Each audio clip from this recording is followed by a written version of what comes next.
Today begins our next unit, Unit 4, which is rationals. So go ahead and take out your notebooks. Today we are going to be simplifying rational expressions.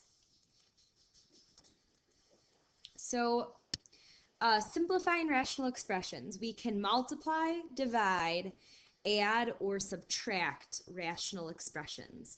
Rational expressions just mean a term where your variable is in the denominator. So like 1 over x is a rational expression. When we're multiplying and dividing rational expressions, that's when it's easy peasy. You want to factor everything that you possibly can. And then when you're multiplying, you have your numerator times your numerator, denominator times your denominator. You don't want to actually distribute anything out, because eventually we're going to want to divide, and the easiest way to divide is to simplify common factors. So factor everything. Anything on the top is on the top, anything on the bottom is on the bottom, and then we simplify. Any common factor between top and bottom, we can't cancel, and that ends up being our final answer. Now, adding and subtracting requires a little bit more work, because if we remember back to our elementary school days, in order to add and subtract a fraction, you need a common denominator, right? We have a piece of a pie, and in order to divide the pie evenly, add and subtract pieces, we need to have like-sized pieces. So that's what our common denominator does, is makes the pieces like size so you can add and subtract. So when it comes to rational expressions, we need to get a common denominator. So in order to get a common denominator, you're going to want to multiply each fraction by a fancy looking 1. So something like x plus 2 over x plus 2. Still equal to 1, but looks a little bit different to get a common denominator. Once we get the common denominators, we can then add. When you're adding fractions, it's just the numerators you add. The denominator stays the same. And then you want to simplify. So distribute out the numerator, combine your like terms, so then we can hopefully factor, and then it becomes like a multiplication problem where once it's all simplified and factored, you're going to want to cancel anything that's common between the top and the bottom. So let's go ahead and let's do a few examples. So multiplying and dividing rational expressions. We're going to open our in-class note packet, a brand new one, and today begins notes number 1. So number 1, nothing to factor here. I could write everything out, like I could say that 5x squared is 5 times x times y, and I could say that this was 2 times 3 times x times x times x times y, but these problems are going to take forever to do if we do them this way. So it's much easier to remember back to our junior high days, properties of exponents when we're doing these problems. So I'm not going to actually multiply the 5 and the 6 together, because I'm going to ultimately divide, and it's going to be a lot easier to leave them separate to do that. Up top, I have an x to the, so same thing. I'm going to leave these separate, and I'm going to leave those separate. And then I have a 2 and a 20 and an x and another x and a y to the third and a y to the fourth. And now I'm going to cancel. So let's see, 5 and goes into 20 4 times. The 2 goes into the 6 3 times. So for my numbers, I'm left with 3 on top, 4 on the bottom. My x's, let's see, I have 5 up top and 2 on the bottom, so those 2 are going to cancel with those 2. So I'm left with 3 on top. And if we look at our y's, I have 3 y's here, which will cancel with that y to the third. So I'm left with y to the fourth down at the bottom. And that is completely simplified because there are no common factors between my numerator and my denominator. Now, when we actually get into polynomials, that's when we're going to have to factor first. So take a look at our first numerator, 4x squared minus 4x. I'm going to factor out my GCF. Always factor out the GCF. So I get 4x times the quantity x minus 1. In my denominator, x squared plus 2x minus 3 factors to be x, let's see, plus 3, x minus 1. Very good. And now x squared plus x minus 6 factors to be x plus 3, x minus 2. And we have 4x. So now when we multiply, anything up top is in our numerator, anything on the bottom is in our denominator. So in my numerator now I have a 4x times an x minus 1 times an x plus 3 times an x minus 2. And in my denominator I have a 4x times an x minus 1 and an x plus 3. And now I'm going to cancel any common factor between my numerator and my denominator. So the 4 and the 4, the x and the x minus 1 and the x minus 1, the x plus 3 and the x plus 3. So left over I have an x minus 2. Hopefully this is familiar from last year in Math 3. Now division is exactly the same thing as multiplication. The difference is when you divide by a fraction, it's the same thing as multiplying by the reciprocal, which reciprocal is just a very fancy word for flip that thing. So since I'm dividing by this fraction, that's the fraction I'm going to flip. So I can then multiply. Right? Like multiplying by 1/2 is the same thing as dividing by 2, or dividing by 2 is the same thing as multiplying by 1/2. So dividing by a fraction is the same thing as multiplying by its reciprocal. Now it's a problem exactly like number 1. So now I'm going to factor everything that I can. So x squared plus 2x minus 15 factors to be x plus 5, x minus 3. X squared minus 4x minus 45 factors to be x minus 9, x plus 5. And if you are not as quick with factoring, look at what you already have factored, because typically there'll be a common factor somewhere. Kind of gives you a head start on the guessing process. X squared minus 5x minus 36 factors to be x minus 9, x plus 4. And x squared plus x minus 12 factors to be x plus 4 and x minus 3. So now I multiply anything in my numerators in my numerator, anything in my denominators in my denominator. So in my numerator I have x plus 5 times x minus 3 times x minus 9 times x plus 4.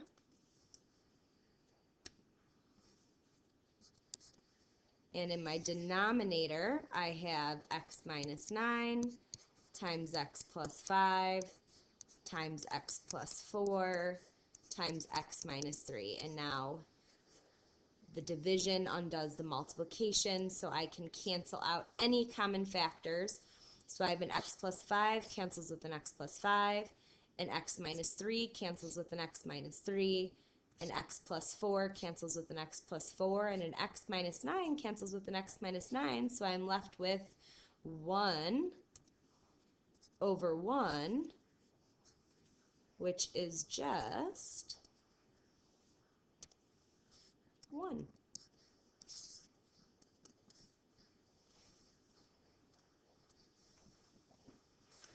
All right, and number 4. Again, dividing by a fraction is the same thing as multiplying by the reciprocal. So dividing by 4x squared minus 12x times x to the third plus 27 over etc. is the same thing as multiplying by the reciprocal. So I'm going to reciprocate that entire thing. X squared minus x minus 6 over 4x squared minus 12x times 8x squared over x to the third plus 27. And now I can drop the parentheses because I took care of the division. Flipping and multiplying is the same thing as dividing. So I could have, if I wanted to, simplified what was in there first and then flipped, but it's not necessary. So now I'm going to factor. So x squared minus 9 is the difference of squares, so that's x plus 3x minus 3. 5x squared plus 10x, I can factor out of 5x, and I'm left with x plus 2. X squared minus x minus 6 factors to be x minus 3, x plus 2.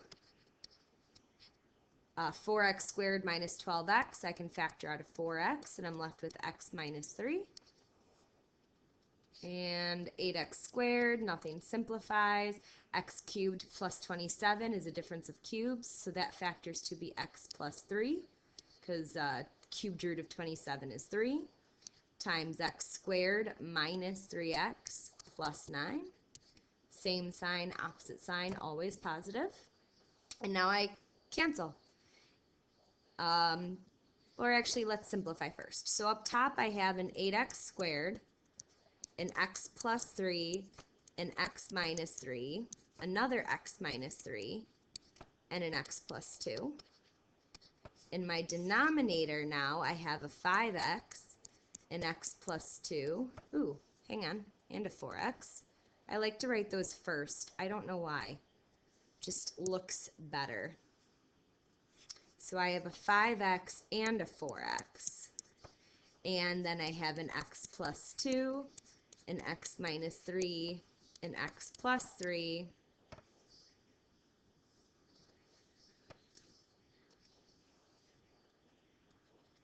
and an x squared minus 3x plus 9. And remember that quadratic is always not factorable over the reals, so you don't have to worry about that quadratic factoring. So now let's cancel. Let's see, that x squared cancels with that x and that x. The 4 goes into the 8 twice. The x plus 3 cancels with that x plus 3. This x minus 3 cancels with that x minus 3. That x plus 2 cancels with that x plus 2. So left over, let's see, up top I have a 2 and an x minus 3.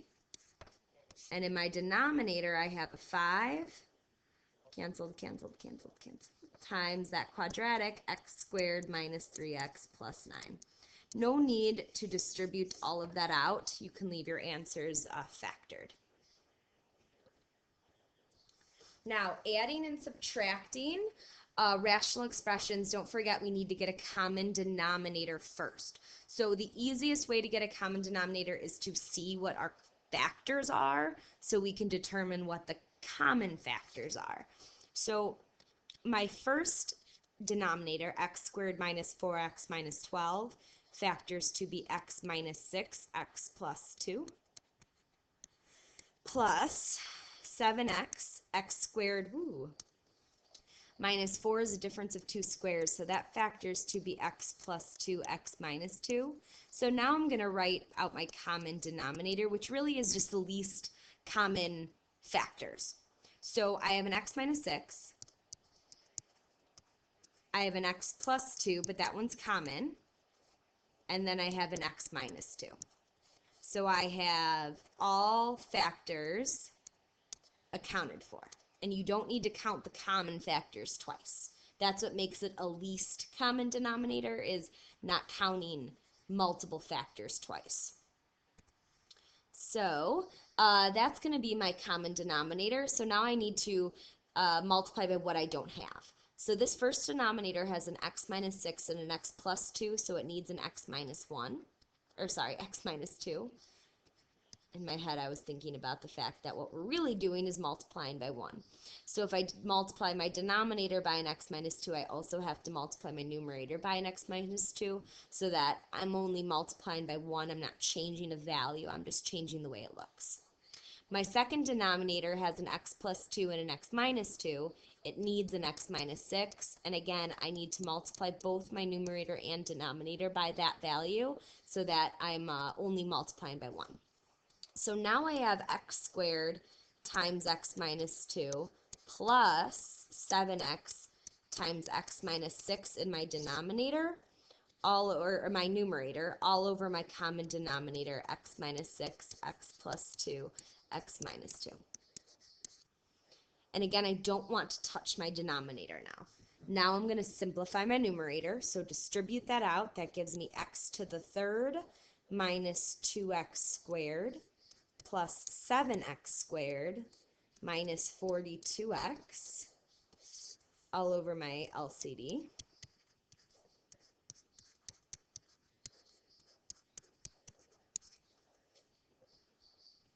Combine like terms. We get x cubed plus 5x minus 42x.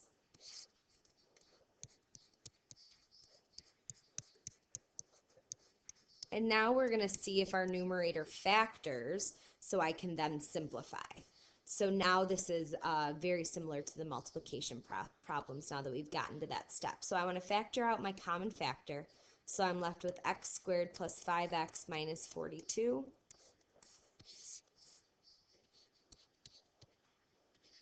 All over my LCD. And now we want to see if that factors. So let's see, 42 is 1 and 42. That will not add to be 5. 2 and 21, that won't subtract to be 5. 3 and 14. That won't subtract to be 5. 4, 5, and then 6 and 7. So that does not factor. So that's our final answer. Not simplifiable past that point.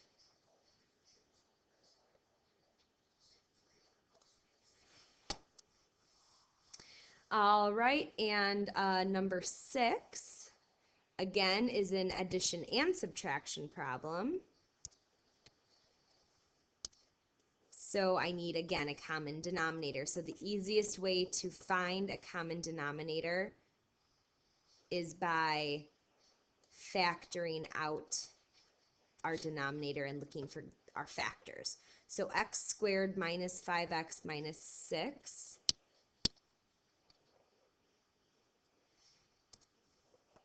factors to be x minus 6, x plus 1. So for our LCD, I need an x plus 1 and I need an x minus 6. And again, any common factor you do not need to say twice. That's what makes it a least common denominator. So we multiply this by x plus 1, or x minus 6. It already has the x plus 1. This fraction has both. This fraction we multiply by the x plus 1 because it already has the x minus 6. And that means up top I have 1 times x minus 6 minus 5x minus 2. Notice I put that in parentheses. Plus x times x plus 1 all over my LCD.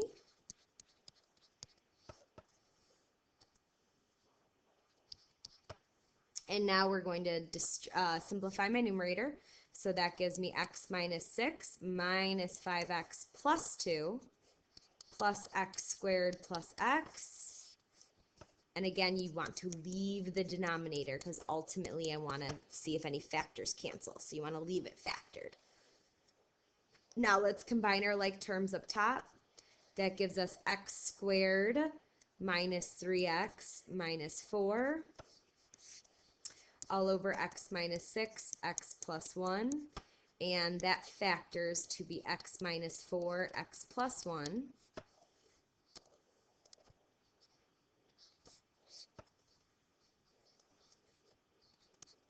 All over our LCD. So we do have a common factor this time. So our final answer is x minus 4 over x minus 6. Yay! And again, this should hopefully be familiar because it is from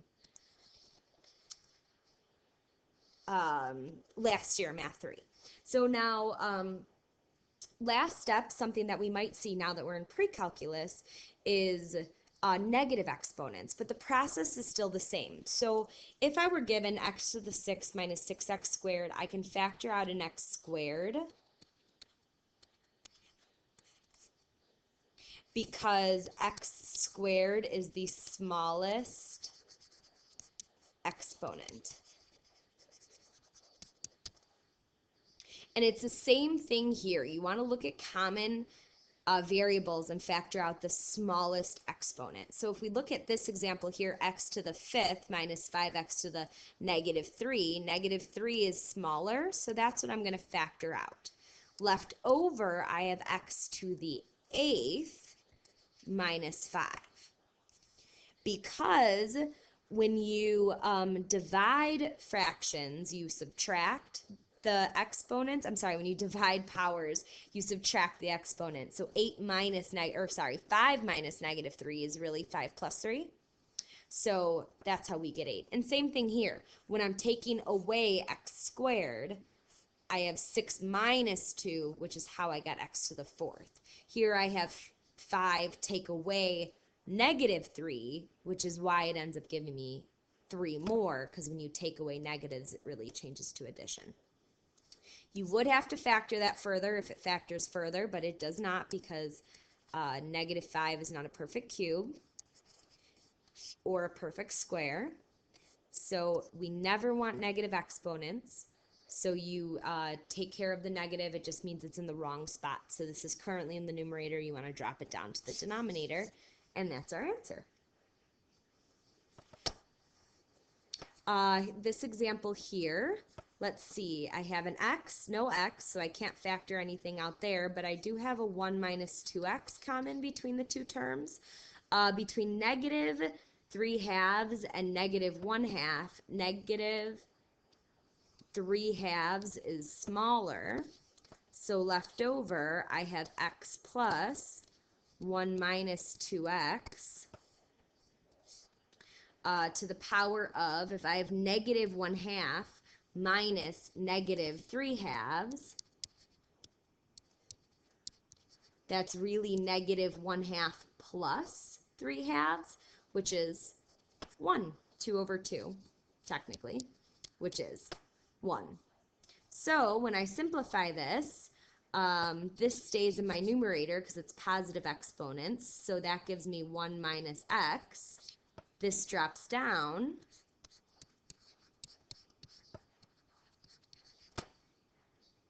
and that's our final answer. One more example.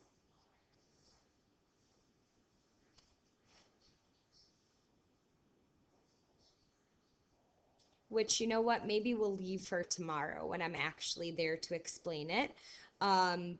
But if you're up for a challenge, go ahead and try.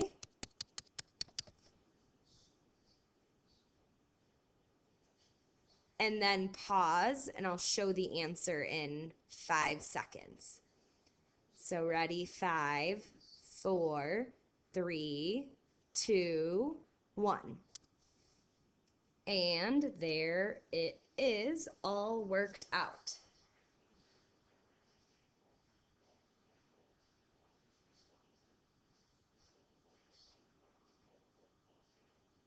But it is just a GCF problem.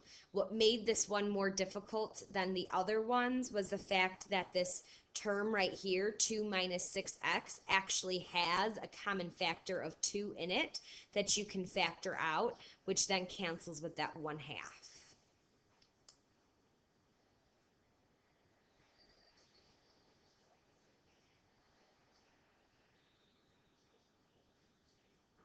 All right, so at this time, you can go ahead and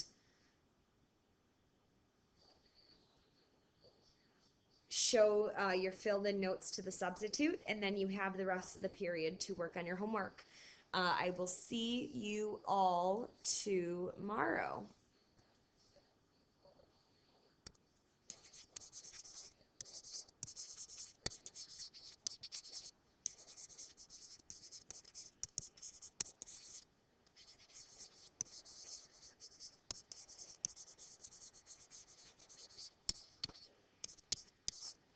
Ta-ta!